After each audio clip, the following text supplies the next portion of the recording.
시작이 되었으므로 2025년 2월 4일 화요일 아침 예배를 시작하겠습니다. 다 같이 사도신경으로 우리의 신앙을 고백합니다. 전능하사 천지를 만드신 하나님 아버지를 내가 믿사오며 그 외아들 우리 주 예수 그리스도를 믿사오니 이는 성령으로 잉태하사 동정녀 마리아에게 나시고 본디오 빌라도에게 고난을 받으사 십자가에 못 박혀 죽으시고 장사한 지 사흘 만에 죽은 자 가운데에서 다시 살아나시며 하늘에 오르사 전능하신 하나님 우편에 앉아 계시다가 저리로서 산 자와 죽은 자를 심판하러 오시니이다. 성령을 믿사오며 거룩한 공예와 성도가 서로 교통하는 것과 죄를 사해 주시는 것과 몸이 다시 사는 것과 영원히 사는 것을 믿사옵나이다. 아멘. 사랑과 어려가 풍성하신 하나님 아버지, 하나님의 크신 사랑을 진심으로 감사드립니다. 우리를 천국 백성으로 인쳐주시고 영원한 생명을 허락하시며 성령 하나님을 보내주심을 진심으로 감사드립니다. 하나님, 오늘도 그러한 마음으로 하루를 살 수 있도록 하시고 하나님을 의지하는 가운데 하나님을 기쁘시게 하는 삶을 살 수 있도록 은혜 베풀어 주시옵소서. 거룩하시고 자비로우신 하나님 아버지, 하나님께서 우리와 체결하신 하나님의 언약을 우리가 받잡고 복음을 이 세상에 전파할 수 있도록 하시고 죽어가는 많은 어린 양들을 하나님의 품으로 돌아올 수 있도록 우리가 최선의 삶을 경주할 수 있도록 은총 베풀어 주시옵소서. 사람을 낚는 어부가 될 수 있도록 주여 은혜를 베풀어 주시옵소서. 우리 성서교회가 교회 공동체로서 지역교회로서 그 책임을 감당할 수 있도록 하시고 여러 영혼들이 우리 교회에 와서 함께 신앙생활하며 하나님을 기쁘시게 하는 삶을 살며 그리하여 아름답게 열매를 맺는 삶을 살 수 있도록 도와주시옵소서. 구원의 방주로서의 역할을 잘 감당할 수 있도록 은총 베풀어 주시옵소서. 하나님, 이 시간 간절히 바라고 하는 것은 심신이 연약한 우리 지체들을 위해 기도합니다. 저들의 영역의 강건함을 허락하여 주시사 저들이 말씀 붙잡고 늘 승리할 수 있도록 하시고 저들이 말씀 붙잡고 예수 그리스도의 향기를 발할 수 있도록 하시며 포기하거나 절망하지 아니하도록 하시고 넘어지고 쓰러질 때에 다시 하나님의 은혜를 붙잡고 일어서는 자들 될 수 있도록 도와주시옵소서. 저들의 오장육부와 세포를 건강하게 만들어 주시고 건강한 상태에서 하나님의 일을 감당할 수 있도록 주여 은총 베풀어 주시옵소서. 우리의 자녀들에게 함께 하시사 하나님과 인격적인 교감을 나눌 수 있도록 하시고 하나님 말씀 안에서 역시 머리가 될진데 꼬리가 되지 아니하도록 주여 은혜 나리어 주시옵소서.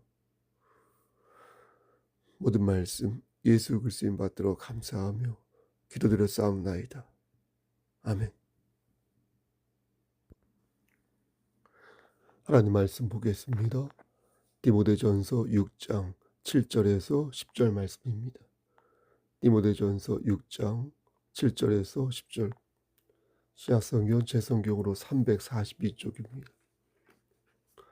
다 찾으신 줄 알고 봉독하겠습니다. 우리가 세상에 아무것도 가지고 온 것이 없음에 또한 아무것도 가지고 가지 못하리니 우리가 먹을 것과 입을 것이 있은즉 족한 줄로 알 것이니라. 부하려 하는 자들은 시험과 올무와 여러 가지 어리석고 해로운 욕심에 떨어지나니 곧 사람으로 파멸과 멸망에 빠지게 하는 것이라. 10절 돈을 사랑함이 일만 악의 뿌리가 되나니 이것을 탐내는 자들은 미혹을 받아 믿음에서 떠나 많은 근심으로써 자기를 찔렀도다. 아멘. 하나님 이 말씀대로 사용하여 주시옵소서. 예수님의 이름으로 기도드렸사옵나이다. 아멘. 오늘은 그리스도인이 어떻게 욕망을 관리해야 할지에 대해 말씀을 전하겠습니다. 우리는 그리스도에게 속한 자로서 새 언약을 부여받았지만 이 땅에서 사는 동안 우리가 심어야 할 것들이 이 땅에도 많이 있습니다. 우리는 하늘의 것을 소망하지만 땅의 것, 즉 우리의 욕망을 잘 관리해서 하나님 나라를 이 땅에 심어야 하는 책임이 있는 것입니다. 하나님 나라를 이 땅에 심는 방식은 크게 두 가지인데, 하나는 복음을 사람들에게 전하는 것이고 또 하나는 복음대로 내가 사는 것입니다. 복음대로 산다는 것은 진리 안에서 기뻐한다는 것인데, 이렇게 기뻐하면 내 삶도 행복해지고 다른 사람에게도 행복이 무엇인지를 가르쳐 줄 수 있습니다. 그래서 우리는 보란 듯이 잘 살아서 자신에게도 복음을 맛보게 하고 다른 사람에게도 복음을 맛보게 해야 합니다. 천국이란 열매가 있으면 그걸 다른 사람에게만 먹이는 게 아니라 나도 먹어야 산다는 것입니다. 저는 그것을 관리하고 관리를 받는 것이라고 표현합니다. 잘 관리하고 잘 관리를 받으면 그걸 제일 기뻐하시는 분은 누구겠습니까? 하나님이십니다. 왜냐하면 하나님처럼 우리가 잘 되기를 바라시는 분은 없기 때문입니다. 그럼 어떻게 우리의 욕망을 관리해야 할까요?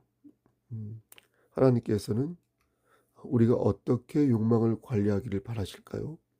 그리고 이에 대한 성경적 근거는 어디에서 찾을 수 있을까요? 오늘 본문에는 욕망을 재물로 국한하여 말씀합니다. 하지만 우리의 욕망이 재물만 있는 것은 아닙니다. 사람들에게 인정받고 싶은 권력으로의 욕망과 사랑하는 사람에게 인정받고 싶은 이성으로의 욕망도 있습니다. 맛있는 것을 먹고 싶고 좋은 데 가서 쉬고 싶은 레크리에이션에 대한 욕망도 있고요.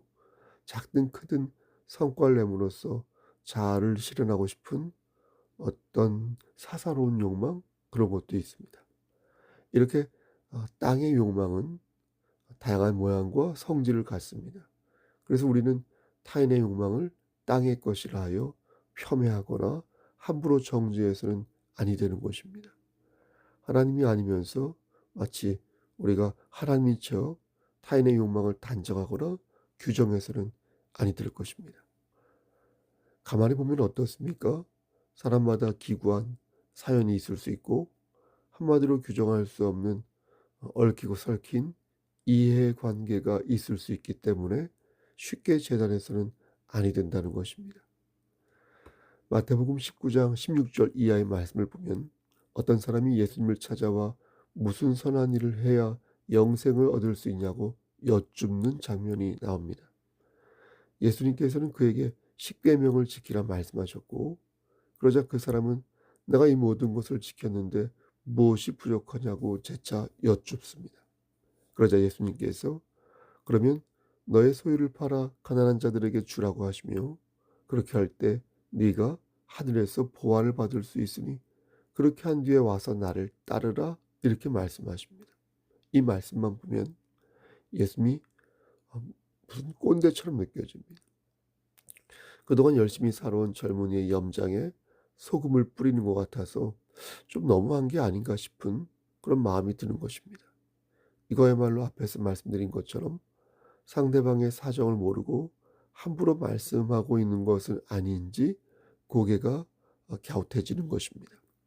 하지만 다른 사복음서를 함께 읽어보면 이때 분위기가 그런 분위기가 아니었다는 것을 알 수 있습니다.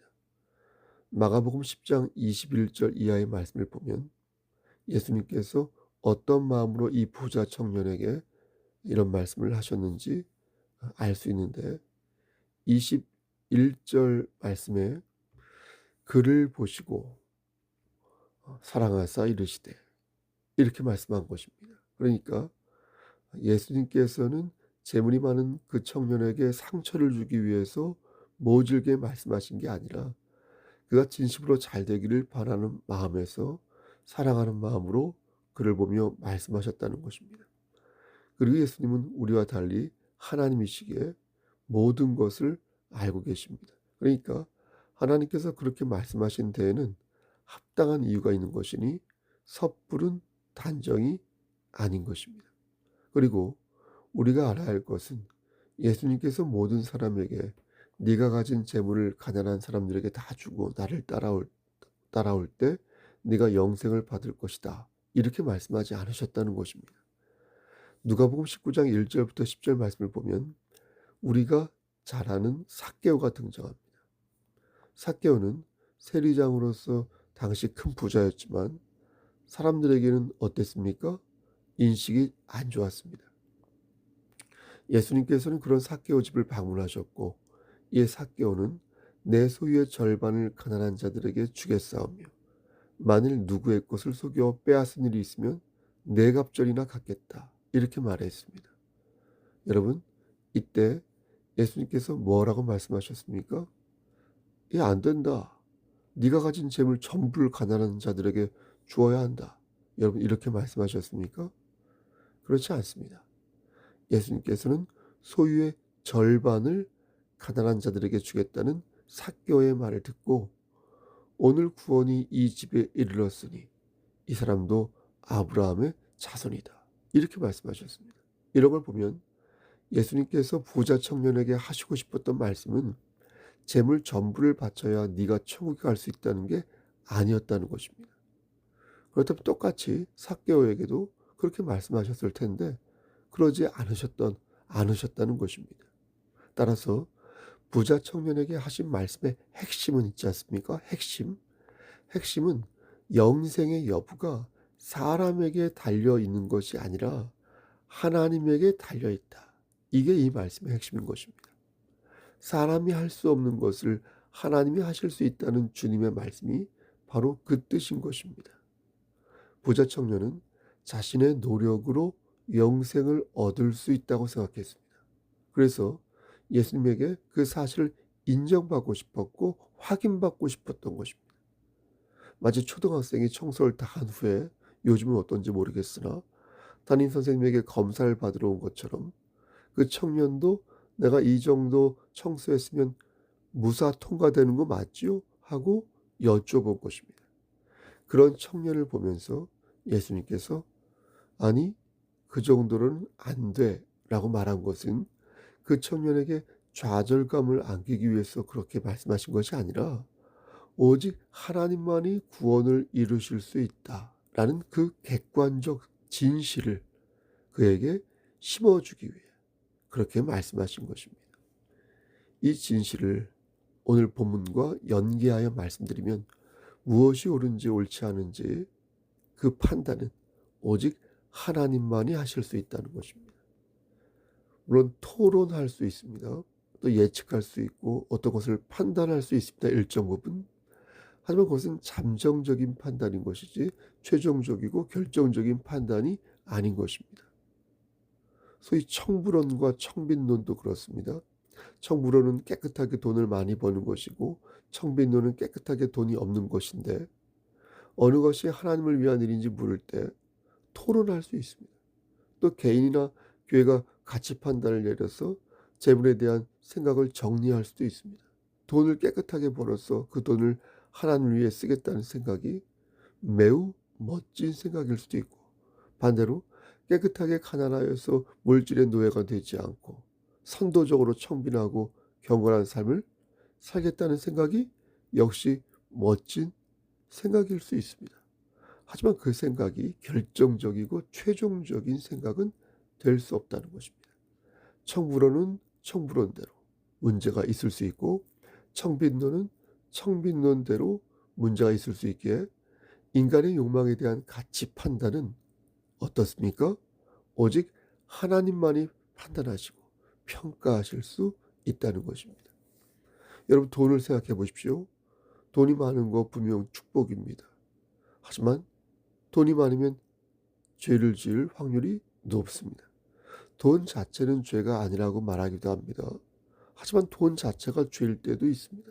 그 이유는 돈과 죄가 분리되어 있는 것 같지만 어느 순간 보면 서로 뒤엉켜 있어서 그게 구분이 안 되는 경우가 있기 때문입니다. 돈이 축복인 줄 알았는데 죄를 부추기는 것을 보면서 차라리 가난했으면 하는 생각이 들 때가 있고요. 반대로 가난하기에 직면하는 여러 유혹과 고난 속에서 신앙의 도리를 버리는 경우도 종종 생기는 것입니다. 이렇게 돈은 여러 모양을 띠고 있어서 방심하면 언제든 마귀의 도구가 될 수 있는 것입니다. 그럼 어떻게 해야 할까요? 오늘 본문 9절 말씀만 보더라도 부하려 하는 자들은 시험과 올무와 여러 가지 어리석고 해로운 욕심에 떨어지다니 곧 사람으로 파멸과 멸망에 빠지게 하는 것이라 이렇게 말씀하고 있는데, 그럼 우리는 재물을 포기하며 살아야 할까요? 그게 아니라면 어떻게 재물을 사용해야 하는 것일까요? 저는 종종 사르트르의 지식인을 위한 변명이라는 책을 언급하면서 많지도 않고 적지도 않은 중간 정도가 좋다고 말씀드린 바 있습니다. 하지만 이것은 성직자에게 한 말이지 모든 그리스도인에게 한 말은 아닙니다. 모든 그리스도인이 적당하게 돈이 있고 적당하게 돈이 없어야 하는 게 성경적인 논리라면 성경은 다음과 같은 말씀을 하지 않았을 것입니다. 전도서 5장 19절을 보면 또한 어떤 사람에게든지 하나님이 재물과 부여를 주사 능히 누리게 하시며 제 몫을 받아 수고함으로 즐거워하게 하신 것은 하나님의 선물이라 이렇게 말씀하셨습니다. 그러니까 재물은 하나님의 선물이라는 것입니다. 반대로 이런 말씀도 있습니다. 잠언 11장 28절 자기의 재물을 의지하는 자는 패망하려니와 의인은 푸른 잎사귀 같아서 번성하리라. 또 잠언 21장 20절 지혜 있는 자의 집에는 귀한 보배와 기름이 있으나 미련한 자는 이것을 다 삼켜버리니라. 여러분 어떻습니까? 이 말씀대로라면 가난한 자는 지혜가 없다는 것입니다. 가난한 자는 미련하기에 재물을 다 삼켜버린다는 것입니다. 그럼 어떻게 할까요? 한쪽에서는 재물을 하나님의 선물이라고 말씀하면서 또 다른 한쪽에서는 재물을 의지하는 자는 패망한다고 하니까 우리는 이 말씀을 어떻게 이해할까요? 먼저 우리는 의지한다는 말에서 성경적인 답을 찾을 수 있겠습니다. 의지한다는 것은 신뢰한다는 것입니다. 그러니까 우리가 하나님의 언약을 신뢰하듯이 재물이 우리에게 주는 약속을 신뢰한다는 것입니다. 흔히 말하기를 사람은 속이지만 돈은 속이지 않는다 이렇게 말하는데, 그렇게 말하는 의도는 돈이 인격이 있어서 돈은 절대 자신을 배신하지 않는다는 취지인 것입니다. 그런데 하나님께서는 이 돈에 대한 정체성을 분명하게 정리하신 것입니다. 너희가 돈을 의지하지 않으면 그 돈이 선물로 남을 것이지만 만약 너희가 그 돈을 신뢰하여 의지한다면 그 순간 너희는 패망한다. 이 말씀인 것입니다. 패망한다. 하나님보다 재물을 더 중요하게 생각하고 하늘의 신령한 것보다 땅의 것들에 목숨을 걸 때에 결국 그의 삶은 파국으로 치닫고 만다는 것입니다. 오늘 본문에도 이와 비슷한 구절이 있는데 여러분 그것이 어디에 있습니까? 바로 10절 말씀입니다. 여기에도 잠언 11장 28절에 나오는 의지한다는 말, 다시 말해서 신뢰한다는 말과 비슷한 단어가 나오는데, 자, 10절 말씀을 읽어보겠습니다. 돈을 사랑함이 일만 악의 뿌리가 되나니 이것을 탐내는 자들은 미혹을 받아 믿음에서 떠나 많은 근심으로써 자기를 찔렀도다. 여러분 의지하고 신뢰한다는 말과 비슷한 말이 여기 나오는데 그게 무엇이겠습니까? 바로 사랑하는 것입니다. 사랑하는 것. 돈을 사랑하는 순간 그는 모든 악의 뿌리를 갖게 된다는 것입니다. 그래서 사랑한다는 말, 이 헬라어로 오레고메노이 이렇게 말하는데, 이 단어는 무언가를 잡으려고 손을 이렇게 뻗치는 것을 말합니다. 오레고메노이. 그래서 오레고가 현재 분사이므로 지금도 여전히 이렇게 손을 뻗는 것, 머릿속에 그림이 그려지십니까? 그러니까 항상 돈을 생각한다는 겁니다. 어떻게 하면 돈 벌까?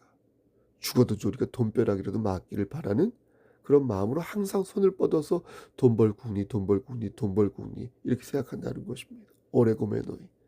이렇게 하면 어떻게 되는가? 말씀드린 것처럼 첫째, 악의 모든 뿌리를 갖게 될 것이고, 둘째, 미혹을 받게 될 것이고, 셋째, 믿음에서 떠난 많은 근심을 갖게 될 것이다. 이렇게 말씀하는 것입니다. 여러분 곰곰이 생각해 보십시오. 우리가 왜 죄를 지을까요? 우리가 왜 미혹에 빠지고 믿음에서 떠나 근심을 갖게 될까요? 돈을 생각해서 죄를 짓는 것이 아닙니다. 돈을 생각한다고 해서 미혹에 빠지는 것도 아닙니다. 우리가 죄를 짓고 미혹에 빠지며 믿음에서 떠나 근심을 갖게 된 이유는요, 돈을 생각해서가 아니라 돈을 사랑해서 그런 것입니다. 오레고메노이. 항상 생각하고 쉬지 말고 생각하고 범사에 생각하고, 그래서 우리의 삶이 믿음에서 벗어나 근심을 갖게 된다는 것입니다. 성경 분명히 말씀합니다. 재물은 하나님의 선물이다. 지혜 있는 자의 집에는 귀한 보배와 기름이 있다. 그러므로 돈을 사랑하지 말라. 욕망을 사랑하지 말라. 그것을 사랑하는 것은 모든 악의 뿌리를 갖는 것이니. 그러면 미혹을 받을 것이요, 믿음에서 떠나 근심을 갖게 될 것이요, 오히려 어리석은 자가 되어 귀한 보배와 기름을 받지 못할 것이다. 여러분, 그러면 어떻게 해야 할까요? 돈을 사랑하지 않고 의지하지 않는다면 우린 이 돈을 어떻게 다루어야 할까요? 저는 그 방법을 창세기 1장 28절과 2장 15절의 말씀에서 찾습니다. 우리의 욕망을 어떻게 다뤄야 하는지 이 두 말씀에서 그 방법을 찾습니다. 먼저 1장 28절. 하나님이 그들에게 복을 주시며 하나님이 그들에게 이르시되 생육하고 번성하여 땅에 충만하라. 땅을 정복하라. 바다의 물고기와 하늘의 새와 땅에 움직이는 모든 생물을 다스리라 하시더라. 돈을 사랑하지 않으면서 돈을 관리할 수 있는 것은 하나님이 우리에게 그러한 능력을 주셨기 때문입니다. 비록 죄가 들어와 그러한 문화 명령을 수행하는 데 있어서 실패할 때도 많이 있지만 우리는 분명 어떻습니까? 하나님으로부터 그 명령을 받았으므로 다시 돈과 우리의 욕망들을 관리해 나갈 수 있다는 것입니다. 창세기 2장 15절 말씀에도 그 방법이 나오는데요. 여호와 하나님이 그 사람을 이끌어 에덴 동산에 두어 그것을 경작하며 지키게 하시고, 여기서 경작하고 지킨다는 것은 세심하게 노동을 한다는 것입니다. 그러니까 하나님께서 맡기신 것을 잘 관리하여 그 명령을 주의 깊게 수행한다는 것입니다. 저는 여기에 우리의 욕망이 있다고 생각합니다. 그것이 재물이라면 우리는 우리에게 맡겨진 재물을 경작하고 어떻습니까? 지켜야 할 책임이 있는 것입니다. 여러분, 경작하고 지켜야 할 것을 사랑하고 의지한다면 어찌 되겠습니까? 관리하고 돌봐야 할 것을 숭배하고 집착하면 어떻게 되겠습니까? 그것은 분명 하나님의 문화적 명령에 준한 올바른 행동이 아닌 것입니다. 저는 오늘 재물을 소재로 이것을 잘 경작하고 지키는 것이 하나님의 선물을 받은 자의 합당한 모습이라고 강변하였습니다. 하지만 하나님의 선물은 재물만 있는 것이 아닙니다. 앞에서 말씀드린 바 인간의 모든 욕망, 우리의 모든 욕망, 즉 사람들에게 인정받고 싶은 권력으로의 욕망과 사랑하는 사람에게 인정받고 싶은 이성으로의 욕망도 있습니다. 맛있는 것을 먹고 싶고 좋은 데 가서 쉬고 싶은 레크리에이션에 대한 욕망도 있고요. 작든 크든 어떤 성과를 내므로써 자아를 실현하고 싶은 지극히 사사로운 욕망도 있습니다. 다시 말씀드려서 우리의 모든 욕망이 하나님께서 주신 선물이라는 것입니다. 그러하기에 우린 이 욕망을, 이 에너지를 잘 관리하여 우리의 욕망을 하나님의 선물로 간직해야 할 것입니다. 우리의 재물도 하나님의 선물이고 우리의 건강도 하나님의 선물, 우리의 권력으로의 의지, 정치적인 수단과 또 모든 달란트가 다 하나님의 선물이므로 우리는 이것을 잘 경작하고 관리하여 하나님의 선물을 하나님의 선물로 받아야 할 것입니다. 어떻게 그럼 잘 관리하고 잘 이렇게 활용할 수 있을까요? 귀 있는 자는 성령의 음성을 들으시기를. 마태복음 19장 26절 말씀에 예수님께서 이렇게 말씀하십니다. 여러분 들어보십시오. 사람으로는 할 수 없으나 하나님으로서는 다 하실 수 있느니라. 한 번 더. 사람으로는 할 수 없으나 하나님으로서는 다 하실 수 있느니라. 은혜를 붙잡고 경건하게 살아갈 때 우리의 욕망은 잘 관리될 수 있다고 믿는 것입니다. 이것을 우리는 할 수 없으나 하나님은 하실 수 있으니 더욱 하나님을 바라보며 하나님을 의지하며 어제보다는 오늘, 오늘보다는 내일을 더 경건하게 살아야 할 것입니다. 사랑하는 우리 성석교회 성도 여러분, 진리 안에서 여러분의 욕망을 잘 관리하시기를 우리를 죄에서 구속하여 주신 주 예수 그리스도인 받들어 간절히 축원합니다. 아멘. 이제는 우리를 죄에서 구속하여 주신 우리 구주 예수 그리스도의 은혜와 아버지 하나님의 마극하신 그 사랑하심과 성령 하나님의 교통하시고 인도하시는 모든 역사하심이 하나님 말씀 안에서 하나님 의지하며 하나님 말씀 안에서 오늘도 하나님을 기쁘시게 하는 삶을 살기를 소원하는 여기 모인 성도들과 그들의 가정과 이 재단과 이 나라 위에 하나님의 사랑하심이 세세토록 함께 계실지어다. 아멘. 예배를 마쳤습니다. 여러분 오늘 하루도 승리하십시오. 무슨 일 있으면 연락 주십시오. 샬롬.